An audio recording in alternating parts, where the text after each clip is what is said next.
Thank you for the nice introduction, and I would like also to thank you, the organizers, for giving me the opportunity to present our work in this nice NGSE postdoc series. In the talk of today, I would like to show how advanced modeling can help understanding the morphology formation for solution-processed solar cells. So, but already now I would like to point out, don't be afraid, there won't be any equations actually in the talk. I believe it's likely that you see some things you've never seen before, and so I hope you will enjoy the talk. So I will first introduce the context and objectives, then say a few words about the theoretical framework we use for simulating this morphology formation. And then we'll mainly focus on applications. The first one to perovskite, where we try to handle the question of the impact of the drying rate on perovskite formation. And then we'll switch to organic photovoltaics, and there we focused on the reproducing the formation of the bulk heterojunction for a P3HT PCBM system.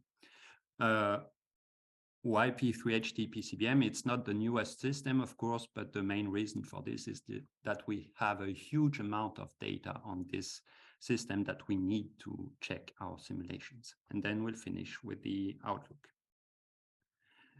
So first of all, since we are initially not part of the PV community, it's highly probable that some of you do not know us. So I would like to take some time to present ourselves. So we belong to Professor Harting's group at the Helmholtz Institute for Renewable Energies. And the topic of this group is the dynamics of complex fluids and interfaces in general. We are a theory group, and our activities is that we develop and apply simulation techniques and analytical theory to understand the behavior of complex fluids. Complex fluids is, I would say, to summarize everything that is complicated. This can be turbulent flows, reactive flows, flows in porous medias, suspensions, nanoparticles, and of course, fluids where something's happening from the structure point of view, demixing, crystallization, and so on. As a theory group, our tools range from analytical theory to high-performance simulations. And so within this group of Professor Harting's, we are a small team which is working on solution-processed photovoltaics, with the objective to understand the origin of the film morphologies in these systems, so as to improve the processing methods or even propose new processing methods to improve the thin films. More precisely, well, you probably know that the understanding of the process-structure relationship in organic photovoltaics is still quite poor, and there are good reasons for this. The first one is that this is actually a very complicated coupled thermodynamic kinetic problem. And the second one is probably that experimental characterizations are very challenging. You might have nice pictures sometimes like this TM picture of a ternary or PV blend, or this SEM image of a perovskite film, but in general, you do not have all the information you would like to have. So as a consequence, the understanding mainly relies on trial and errors, and the knowledge is mainly experience-based. And on the other hand, the point is that for these systems, perovskite and organics, efficiency and lifetime still need to be improved. And we know that the morphology plays a role for this. And so, of course, we would like to understand how we can tune the morphology with the process so as to choose our morphology to fabricate the best possible solar cells. And our assumption is here that if we are able to calculate how the processing conditions impact the cell morphology, then we'll better understand and propose design rules for inks for processes that will rely on physical chemical understanding. The objective at the end is to find, of course, the best processing conditions to optimize the solar cell stability and efficiency. So now I would like to say a few words about the theoretical framework, but this will be a very general consideration on what we need to tackle this problem. So what we want to do actually is that we want to simulate the morphology formation of these photoactive layers, depending, of course, on the material properties, but also on the process parameters. And we want to characterize the morphology in terms of the number of phases, thermodynamic phases that are here, their type, their amount, also the domain sizes, the topology, the composition of the separated phases. If there are crystals, of course, the crystallinity, what kind of crystals do we have, the orientation, their size. The interface density is also important, and if, in particular, in the case of perovskite, the roughness and the substrate coverage you can get. Having a look at the literature of in organic and perovskite photovoltaics, it turns out that we need several physical processes to describe this film formation process. The first one is, of course, solvent evaporation, because the morphology formation is triggered mainly most of the time upon drying by concentration increase. What are these formation processes? This can be related to liquid-liquid phase separation in some cases, in particular for OPV, but also it can relate to crystallization. Moreover, interactions with the substrate are important, and mass transport may occur through diffusion, of course, but also advection of the species. A very crucial feature is also that all kinetic properties in such systems are very composition dependent. You can imagine that you start with a dilute solution where everything happens very fast. And at the end of the drying, you end up with a solid where everything is significantly slower, which results in the fact that at some point, the evolution of the morphology is kind of kinetically quenched. And if you are dealing with rough films, of course, you need the surface of the drying film to be free to deform, to generate pinholes and so on. So to handle such a problem, it turns out that the so-called phase field simulations are very well suited. To make it fast, this is a continuum mechanics approach, which means that unfortunately we do not have the molecular details, but we have large time scales and length scales potentially. This is what we gain. And one interesting feature of this approach is that all the interfaces we'll have in the systems are described as diffuse interfaces, not sharp interfaces, which makes it very easy to handle them, basically, from a numerical point of view. And with such simulations, what we do, basically, is to resolve the kinetic evolution of a system towards its thermodynamic equilibrium, knowing that in most of the cases, it will be quenched at some point in the evolution towards the equilibrium, but will never reach it. Phase field is an old method. It's a well-known method. It's a widely applied method for many different material systems. But when it comes to this particular problem, the literature becomes astonishingly scarce, actually. And here I want to summarize what are the most relevant contribution to the problem. The first one is the work of Olga Vodo's group in the last decade. They have investigated evaporation-induced liquid-liquid phase separation with application to organic photovoltaics. Here you see pictures from their work where you see the drying of a polymer small molecule film from the top to the bottom for different evaporation rates, increasing evaporation rate actually from the left to the right. But the crystallization is not here, and most of the OPV systems are crystalline. Of course, perovskite, this is a lot about crystallization. Then there's the work of Jasper Michels also in the last 10 years. Unfortunately, there are not a lot of papers. They worked on evaporation-induced liquid-liquid phase separation or on evaporation-induced liquid-liquid crystallization, but not both together. And actually, the only ones who coupled evaporation, liquid-liquid phase separation, and crystallization are Seiler and Kim. Unfortunately, these were still very simple models, and this was applied to drug release systems and not to photovoltaics. So acknowledging this, we decided to develop our own code, which would fulfill the requirements we listed to handle the problems we want to investigate. And now I wanted to show you some benchmarks of the three building blocks on very simple cases so that you can figure out how it looks like. So let's start with liquid-liquid demixing. Maybe you probably know that you can describe the mixing property with the Flory-Huggins theory. And if you couple that with the so-called Cahn-Hilliard equation, you can describe the kinetic evolution of a blend that is demixing. And here, what I want to show you is the demixing of a binary blend, which is highly miscible, unstable.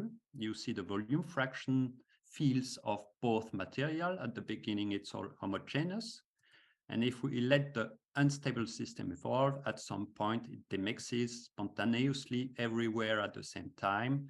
And in this case, you end up usually with co-continuous morphologies or droplet-like morphologies. If the system is not unstable but metastable, there's another phase separation mechanism, namely nucleation and growth, where you see nucleating droplets that appear not at the same time in the system. And in general, you have this kind of droplet morphologies in that case.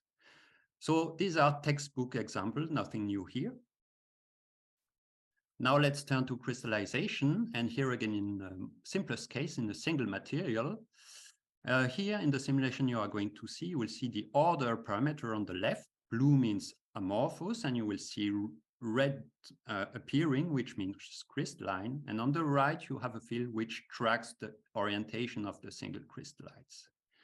There are thermal fluctuations in the systems, which allows the nuclei to appear, and then they grow, they impinge. And then you have grain coarsening at the boundaries. So from such simulations, we can extract the time-dependent crystallinity. And if you do this for here different model parameters, this is not really important. You end up with curves that you can nicely fit with the classical Johnson-Mill-Avrami model. Okay, this is another benchmark test, nothing really new here, but I just wanted to point out that we really model the 4 phases of the crystallization process.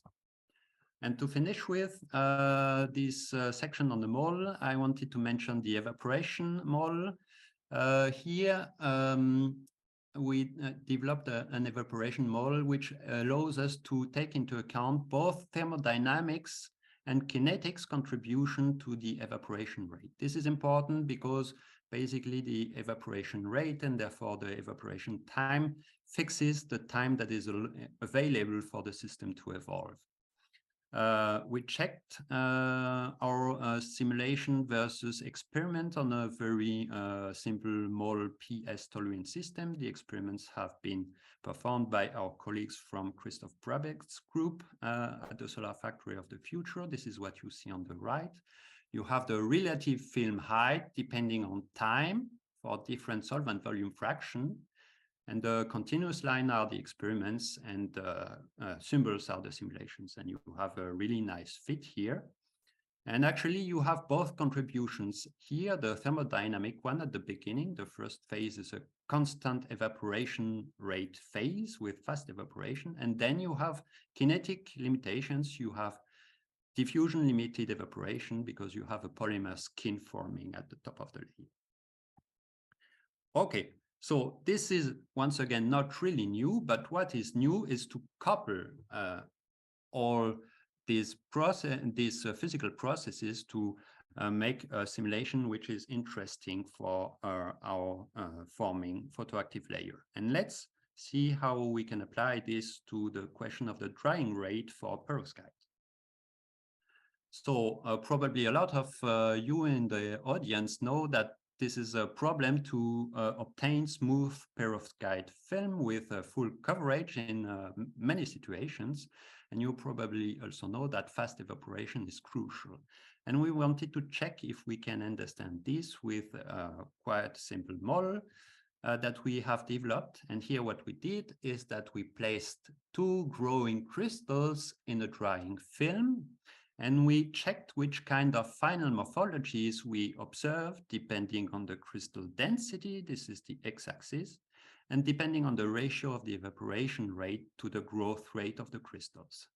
And so the snapshots here show you what you kind of final morphologies you can get from very smooth, nice films, what you would like to have, to very rough films, and even films with pinholes at the bottom right. And you can notice that if you want smooth film, you'd better be in the upper half of the phase of this phase diagram, which means that basically you have to evaporate fast, which is what you see experimentally. And this is here not about chemistry or whatever. This is a simple geometric effect, which is probably more general than what's happening in perovskites. Let's go a step further. And now, instead of having crystals already formed in the film, we let the crystals nucleate on their own. So what you are going to see here is a cut of a drying film. You have the perovskite concentration on the left, the vapor is on top here.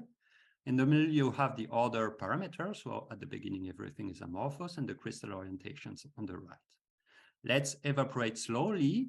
What you see is that the crystals form early, they grow a lot, they are big, and at the end, you have a pinhole. Now, if you dry faster, and really, really fast, what happens is that the film, in that particular case, has time to dry before the crystals can form, and then they form in a dry film. So this is smooth, and they are much smaller. Okay, and now let's check versus experiments. So here again, the experiments have been performed by our colleagues of the Solar Factory of the Future. And here you have on top the simulation results, at the bottom SEM top views of perovskite films, from low evaporation rate on the left to high evaporation rate on the right, sorry, turn around. And so what you can see, what you probably know, is that the faster you dry, the smoother the films are, the smaller the crystallites, and the less pinholes you have. And this is nicely recovered in the simulation. So here we have a general confirmation that evaporating fast is important when you have fast nucleation and growth. Okay, so this is the first preliminary example of what you can do with our code. You can invest, and then further away, of course, you can investigate how the processing conditions, like not only evaporation rate, but initial film height, initial concentration, impacts the final morphology, for instance. Okay, let's now turn to organic photovoltaics and the question of the bulk heterojunction. So here we focused on P3HT PCBM and processed from dichlorobenzene because there are a lot of data on the system, and in particular we have different papers with in situ monitoring of the morphology formation during drying. And so we could compare with this data to validate our approach. But before showing you all this, I will show you how we can already before have an idea of what's going to happen, considering only the thermodynamic and kinetic properties. So first, using literature data, we can generate the phase diagrams of this system. So I do not know how familiar you are with ternary phase diagram, but basically this is the concentration space you see on this triangle. 100% P3HT is on the bottom right, DCB on the top, and PCBM on the bottom left. And when you are going to dry, you go from almost pure DCB to no DCB, so down in the phase diagram. So when you see this phase diagram, I'm going to tell you what you expect at the thermodynamic equilibrium. First, you expect a two-phase equilibrium in the region of these green tine lights between a crystallite P3HT phase with a solvent inside and a solvent phase, the blue one, with a little bit of PCBM but no P3HT. Then you would enter the gray region, which is a three-phase equilibrium where a crystalline or aggregated PCBM phase appear. And then upon drying, the solvent disappear, and at some point the solvent phase disappear, and you end up with a PCBM and the P3HT crystallites. So this is what you expect from the equilibrium. But as we said before, this is a coupled kinetic and thermodynamic problem, and this is not going to happen actually. Why? Because during drying, the processes may or may not have time to occur, and there's a competition between evaporation and, in this case, crystallization kinetics. So let's check what we could expect. So first, with independent simulations, we can characterize the crystallization kinetics of both solutes in a solution at fixed concentration. And if we do this for several concentrations, we can then extract the crystallization time, say, depending on the volume fraction of solute. And you can end up, for instance, with these curves for the donors or for P3HT and for the PCBM. Okay, crystallization is faster in a dilute solution because kinetics is faster up to a certain point where the thermodynamic driving force is not enough for crystallization and you reach the solubility limit at some point. Okay. Then let's characterize our drying kinetics. And here on the right, you have plotted the relative film height, depending on time, for different evaporation rate we chose for our investigations. And you see that the film is dry within 1 to 15 seconds. If I report these time scales in the graph on the left, this is the gray zone. And what you see right now is that P3HT will have time to crystallize, but PCBM, even if it wants to crystallize, it won't have time. Okay, so now with these hints in mind, we can turn to the simulations I wanted to show you, which are simulations of drying of the ternary mixture, followed by an annealing. The color code is slightly different as compared before. You will have on the left the volume fraction field, in the middle the order parameter field, and on the right, once again, the orientation of the crystallites. Blue means solvent, and you will see red, which is P3HT, and green, which is PCBM. For the order parameter, the blue, the order of the parameter of the solvent tracks the vapor phase. And for the P3HT and PCBM, this will be the crystallites. So let's see what's happening. The film dries, and at some point you have a morphology formation. And then the film is dry, and as I said, there's an annealing behind, and so you see also the annealing. So let's have a look maybe one more time, and then I will show you some snapshots that are important. Okay, so at the beginning, everything's homogeneous. At some point, maybe here you see that some P3HT crystallites appear. Here you see more significantly the P3HT crystallite that are in some mixed amorphous phase. Shortly after, you see pure acceptor phase appearing. This is liquid-liquid demixing. Here, the film is dry, and so the morphology is a three-phase morphology, actually, with P3HT crystallite, an amorphous mixed phase, and a pure acceptor phase. And if after that you make an annealing, you start to have PCBM crystallization or aggregation, and you have purification of the phases, and at the end, you obtain a fully, if you anneal too long, you obtain a fully crystalline system with big phases. Okay, On this slide, I want you to show that we can extract information from such simulations that we can directly compare with experimental results. Here on the left, you have a snapshot from a paper that has been published by Christoph Brabet's group on in situ monitoring of the morphology formation for P3HD PCBM. So you have a white light reflectometric curve to have the thickness. And here on the right, you have the simulation results, and this corresponds to the black curve here. Then you have, for instance, the crystallinity curve here in the simulation, the red curve, and this corresponds to this curve got from GWAX in the experiments. You also have in the experiments light scattering curves here. We can also calculate the scattered intensity, and this is the gray curve here on this graph. And maybe a last one here, also from GWAX, you have the crystal coherence length here. And here in the simulation, we can extract the typical crystal sizes.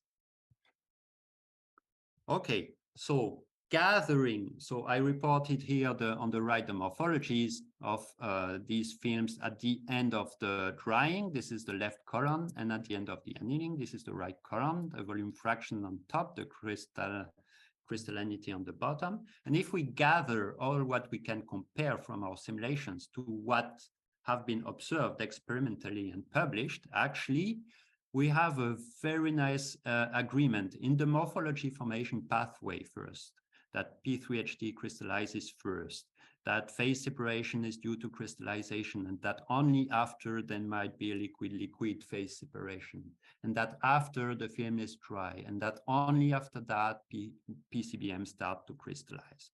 We have a good agreement on the sizes also of all these phases. And we also have agreement on the general morphology of a P3HD PCBM blend, namely this three-phase morphology with crystalline P3HD, an amorphous mixed phase, and a pure acceptor phase. Okay, this was validation. And of course, now what we can do with this, we can play with the model to try to see how we can tune the morphology. So here I varied some parameters of the model to show you that we can have different outcomes already at the end of the drying. So once again, you see the volume fractions fields on top and the crystallinity on the bottom. And so the first simulations on the right, you see is an effect of the evaporation rate. And when you decrease the evaporation rate, what you see here is that you let more time for the system to crystallize, which at some point becomes not really cool because you have crystals aggregating at the top and which blocks the evaporation. But typically here, depending on what you want at the end, we can say what's the parameter, the processing window, typically. Then the next effect would be what would happen if PCBM would aggregate faster. The next one also, okay, if the system is not that miscible, if it's highly immiscible, how would it look like? Maybe like this. And on the other way around, if the system becomes fully miscible, then we have once again another morphology. Okay, this was at the end of the drying, and we can do the same at the end of the annealing. I don't want to go into further detail. So to conclude, what we have done in the past years is that we have developed this unified phase field framework to investigate the morphology formation of printed PV, which allows us to handle the most important physical processes altogether. We have done these first successful simulations of film formation for OPV and perovskite that I've shown you right now upon drying. And I wanted to point out also that we can simulate diverse physics. We can easily switch on and off these different physical processes. We can tune the material and mixture properties, and we can also simulate several different processing steps. So not only drying, but also solvent vapor annealing or something like this, for instance. We have code improvement perspectives. Of course, we are still processes that are missing, in particular the substrate interactions. We plan to implement this. Maybe you notice that the growth of the crystal is isotropic at the moment, and of course, this is not the case in most of the systems you investigate. And in particular for perovskite, of course, we would like to implement the chemical reactions. But for the moment, we are working a lot on extending the validation of our approach to other PV material systems and to identify process design rules for them. So of course, first we are working on more modern PV materials, namely at the moment PM6Y6, but also all small molecule systems. And we carry on our work on perovskites. Thereby, we perform extensive comparison with experiments to get input data, but also to check that our simulations make sense. And once this is ensured, we try to find design rules for inks and for processing conditions. And here we have a current focus on the scale-up of the surface of the solar cells and on getting nice performant thick active layers. And last but not least, you have seen these different morphologies. And of course, we would love to say, yes, this one is good. No, this one is bad. And for this reason, we would like to go from the simulated morphology to the prediction of the cell performance, in particular, the efficiency, of course. And with this, I thank you for your attention. And this is our small group here with Yacine Melon working on small molecule OPV, Martin Majewski on perovskite, and Maxime Sibert on polymer OPV. So if you are interested, don't hesitate to contact us, and I'm ready for answering your questions.